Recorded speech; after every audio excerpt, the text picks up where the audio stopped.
লালনকে ভালোবাসে না এমন কে আছে? তাই তো সাইজির গানে মেতে ওঠে ভক্তরা। মানুষের পাশে বসে মানুষ করে গান, ভুলে যায় জগৎ সংসারের মোহমায়া।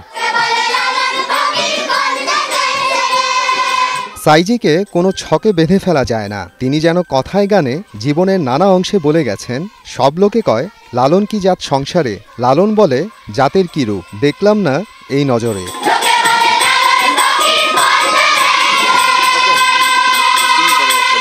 গানে গানে মানব জীবনের রহস্য, মানবতা, অসাম্প্রদায়িক দৃষ্টিভঙ্গি, আধ্যাত্মিকতার পরতে পরতে সাইজি থেকে যাবেন বহুকাল।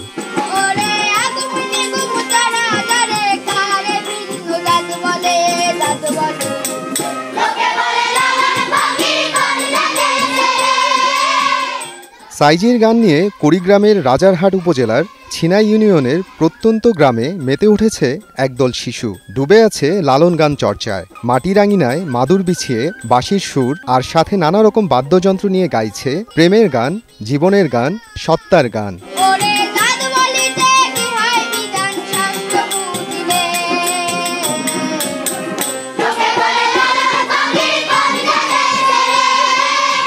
গ্রামের সিংহমারির একটি সংস্কৃতি চর্চা মায়ের তরী কেন্দ্রের দৃশ্য এটি।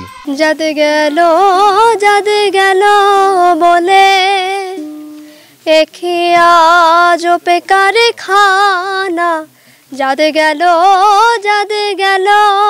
বলে।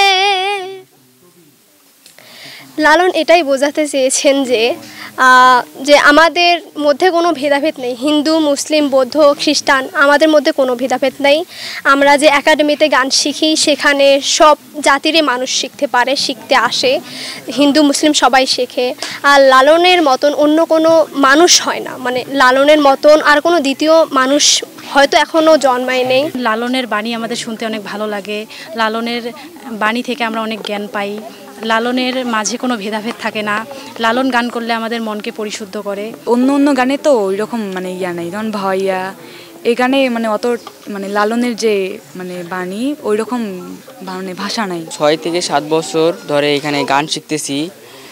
লালন, ভাওয়াইয়া প্রায় সব গানে শিখতেছি। এর পাশাপাশি আমি যন্ত্র শিখতেছি, যেমন তবলা, দোতরা, বেহালা, এরকম সব কিছুই শিখতেছি। আমরা তো প্রত্যেকেই মানুষ। আমরা যখন নিজেকে জানবো তখন মনে হয় সবাইকে জানা খুবই সহজ হয়ে যাবে। আমরা তো জানি আমাদের মনোভাব কি, নিজেকে চেনাই আগে প্রয়োজন। আমার ছেলে এবং মেয়ে দুজনেই গ্রুপগৃহে আসে সঙ্গীত শিখতে।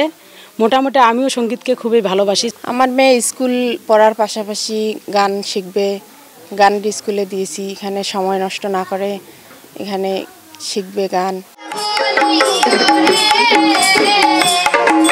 শিশুরা এই আঙিনায় মেতে ওঠে গানে গানে। এরকম আরও 9টি মায়ের তরী গুরুগৃহে চলে এমনই সাংস্কৃতিক চর্চা।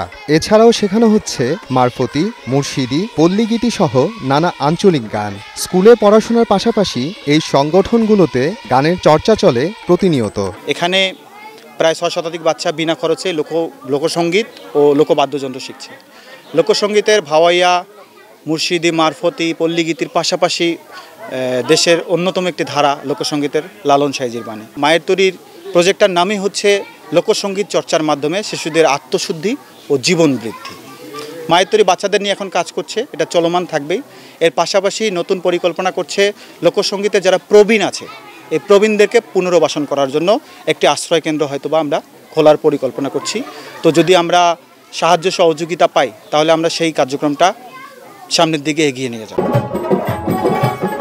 1998 সালে বাংলাদেশে ঘুরতে আসেন নরওয়ের নাগরিক, কবি, আলোকচিত্রী এবং গবেষক ওয়েরা সেথের। সে সময় স্থানীয় নারীদের মুখে মুর্শিদি ও মারফতি গান শুনে মুগ্ধ হন তিনি। সেই মুগ্ধতা থেকেই পরবর্তীতে তার হাত ধরে 2016 সালে প্রতিষ্ঠিত হয় মায়ের তরী। আমি তো শিক্ষা ভালোবাসি, কিন্তু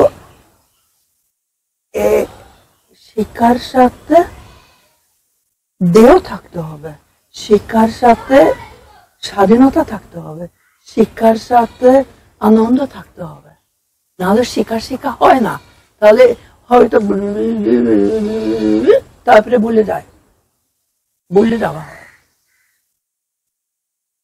শিক্ষা তো পরীক্ষা, আমরা তো শিখি না পরীক্ষা দেওয়ার জন্য, আমরা তো শিখি শিক্ষার জন্য।